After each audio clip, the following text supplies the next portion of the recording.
Hello, today we're going to be going over the neurophysical assessment.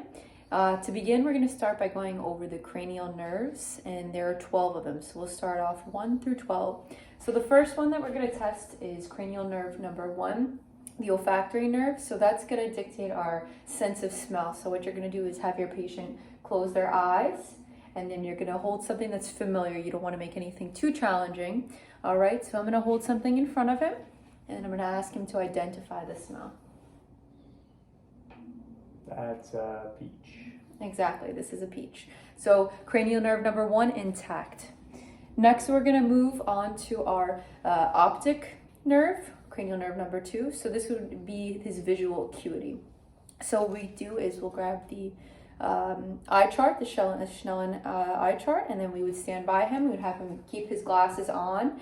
I can't all the way back up just for this video's purpose, but you would stand, at least 6 feet away, and you would have him read, whichever smallest line he could read. So I'll have you look at here, keep your glasses on, cover one of your eyes. You can cover the right eye if you'd like to begin, or your left eye.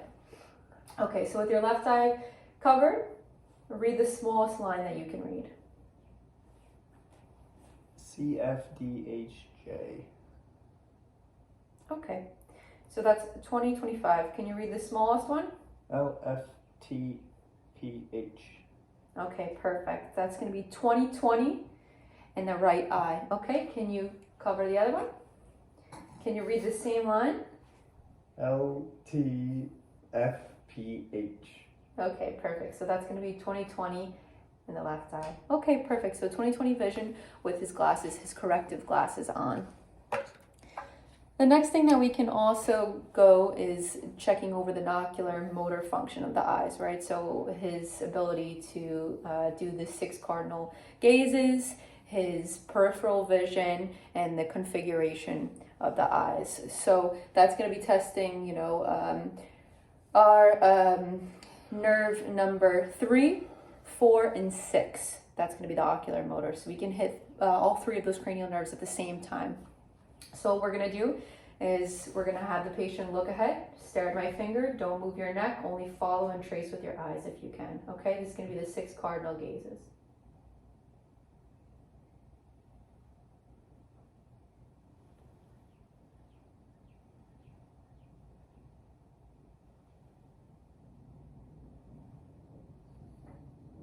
Okay. Last one, follow, follow, follow. Good. Okay, so no nystagmus, no rapid shaking of the eyes. Everything is intact. The next one I'm going to do is I'm going to have you look ahead at me. I'm going to tell me when these 2 fingers or any type of finger come into your vision. So we want to make sure that we can also see it. So what we'll do is I'll usually have the patient cover one side of the eye. So if you'd like for this, you can cover your left eye. Okay, I'll cover the same. And I'm going to hold the fingers up. Tell me which fingers I'm holding when they come into your vision. Index and middle. Okay, so 2 fingers. Yeah. Okay, perfect. Uncover the other side. Opposite one. Okay. Just 1 finger? Exactly, good, perfect. All right, so peripheral vision intact. 6 cardinal gaze positive. So everything was intact within those ocular motor functions, which is great. Okay, next we can move on to the trochlear nerve. So this is going to be basically, testing his facial sensation, the masticator muscle, the temporal muscle, the movement and the strength, stuff like this. So this is what we're going to ask the patient to do. We're going to ask them to bite down firmly. Can you smile? Good, okay. We're testing for any type of crepitus. We're listening for any clicks when he did this, any tenderness, any pain, and overall strength. Relax. Okay, let's say that one more time. Good, relax. So no abnormal findings found there.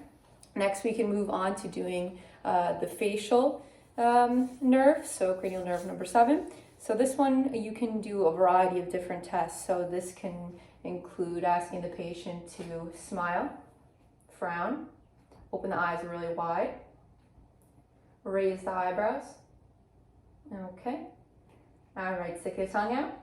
Can you move it side to side? Perfect. All right, there you go. Perfect. So facial nerves intact. Great. So next we can go to cranial nerve number 8. This is going to be the vestibular cochlear nerve. So this is going to be our hearing, our gait, our balance. So for this part, we're going to be doing his hearing. So what we can do is the whisper test is the fastest, most effective.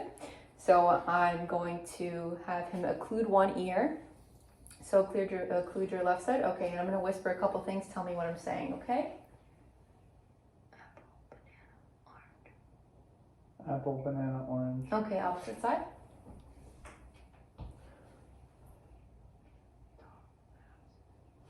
Cat, dog, mouse. Perfect. Okay, intact. And then later on, we'll go over his balance and gait and things like that in a later video. Okay, next we move on to our cranial nerve 9 and 10. So this is going to be really big on our glossopharyngeal, our vagus nerve. So what we can do for these is evaluate speech and swallowing. We can also look at the movement of his tonsils and things like that when he smells. So what we're going to do is I'm going to have you say a phrase.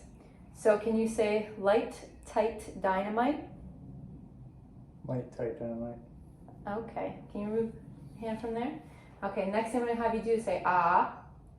Ah. Okay. Good. And the next thing I'm going to have you do is swallow. Okay, with intact. And then usually too, portion of the vagus nerve and the glossopharyngeal can also identify taste and stuff like that.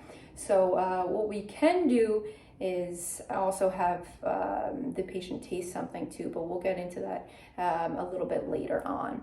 So to move on, we're going to go to the accessory cranial nerve, which is going to be cranial nerve number 11. So what we can do is that's going to be the trapezius muscle, and then also the sternoclavicular mastoid. So the sternoclavicular mastoid, it's a long bone, it connects all throughout here. It's a bunch of muscles. So we're checking that full range of motion. We're checking for resistance against me applying pressure, things like that. So what I'm going to have you do is, can you shrug your shoulders against my force, my resistance? Okay, perfect. Good. And next I want you to try to resist turning your head to the right against my force. Good. Okay, relax. And then opposite side, do the same thing. Good. Okay. No pain noted. Everything's within normal findings. Accessory cranial nerve intact. And then the last one we go is the cranial nerve number 12. That's going to be the hypoglossal nerve. And that really is going to be like tongue movement and strength. So what we will do is we'll have him also stick out his tongue and just move it around side to side if you can. Okay, perfect. Now this one is going to be, I'm going to have you poke your tongue to the inner part of your cheek. Can you do that? Okay, now I'm going to apply a little resistance. Fight it, okay? Good. Opposite side. Good. Okay, and that's intact. So cranial nerves 1 through 12, all intact. And then next we can go into a couple other more intricate cranial nerve assessments. So this is going to include something called the rapid alternating movements. So it's going to be a little bit different than the range of motion or ROM.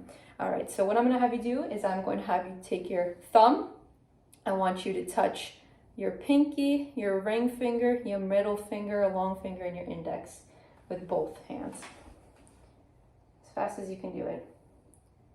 Perfect, so that's intact. Great finding.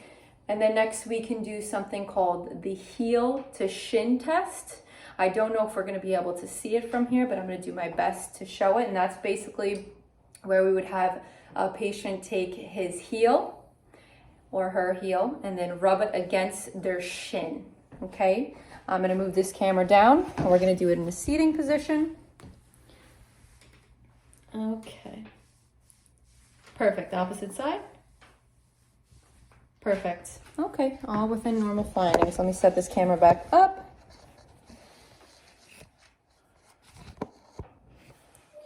Alrighty. And then next, moving in is going to be something called the exterioceptive sensation. So this is going to be things like superficial pain, his understanding if he could feel, temperature sensations.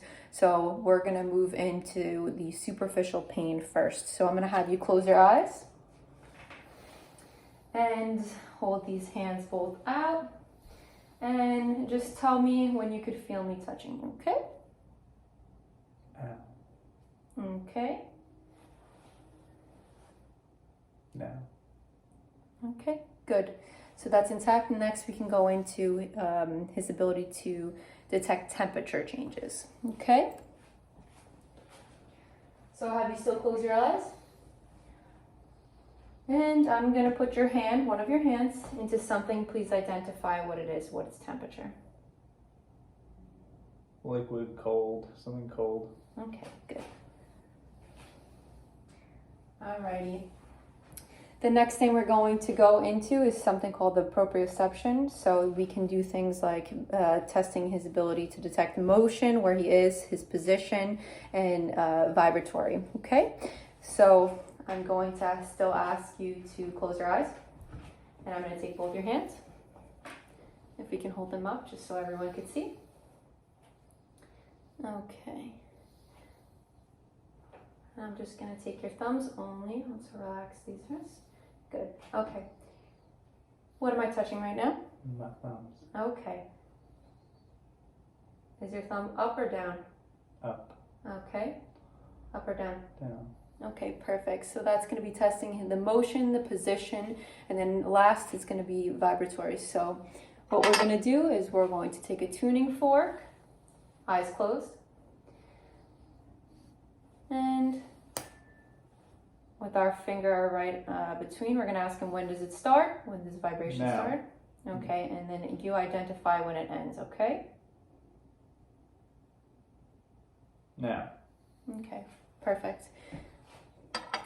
Now we usually like to have our own finger underneath it too, so that we can identify at the same time when it begins and when it ends, so we can detect deviation. So everything's within a normal finding here.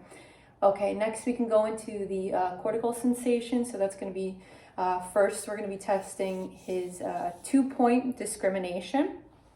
So this is something that's going to be something like 1 point or 2 points. So with your eyes closed, I'm going to place your hands down here.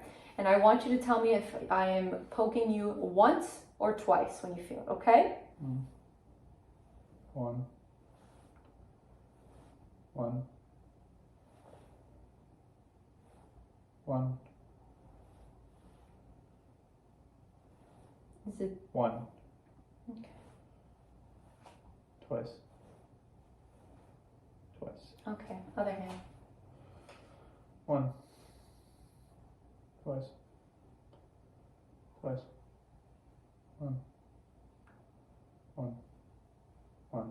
Okay, perfect. Next, we're going to go into something called the stereognosis. So that's going to be another test that's going to be performed with our eyes closed. So I'm going to have you hold out your hand. I'm going to draw something in your hand, and you tell me what it is I'm drawing. It's going to be a number, okay? Or it could be a letter. Okay.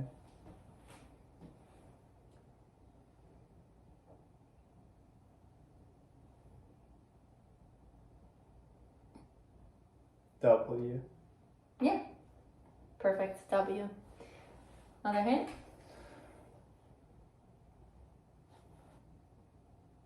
It's just a line, an eye, maybe. So 1, but that was good. It's a Okay. 1. Okay, perfect. All right, so that's intact. The next thing that we're going to go into is the graphinacia. So that's going to be also eyes closed. Okay. I'm going to place something in your hand. I want you to tell me what it is. Okay, you can feel around, do what you need to identify what it is. Money. What is it though? A coin. Okay, can you tell what kind of coin it is? A quarter. Alrighty, good.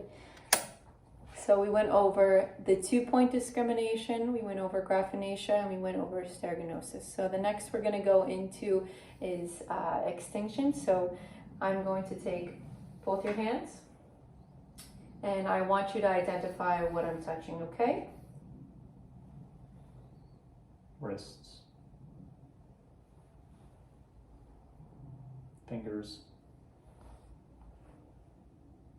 Finger. Thumb. Okay. Next thing I want you to do is I want you to identify the side that I'm touching and what I'm touching, okay? Left arm. Okay. Right thumb. Okay, perfect. Alrighty, next, and the last thing that we're going to do is gonna take you standing, okay? So you're gonna stand up and then we're going to watch how you walk in place, how you stand on your heels, tippy toes, and then heel to toe. All right, so this is going to be testing his gait and his balance. And then after that, we'll get into another study, but we'll have you just stand for now. Perfect. And then I'm gonna have you walk, if you will, heel to toe.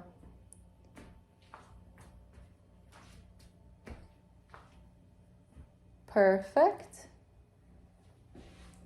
Spin around, great. Perfect. Alrighty. Next thing that we're going to do is we are going to ask you to stand on your tiptoes.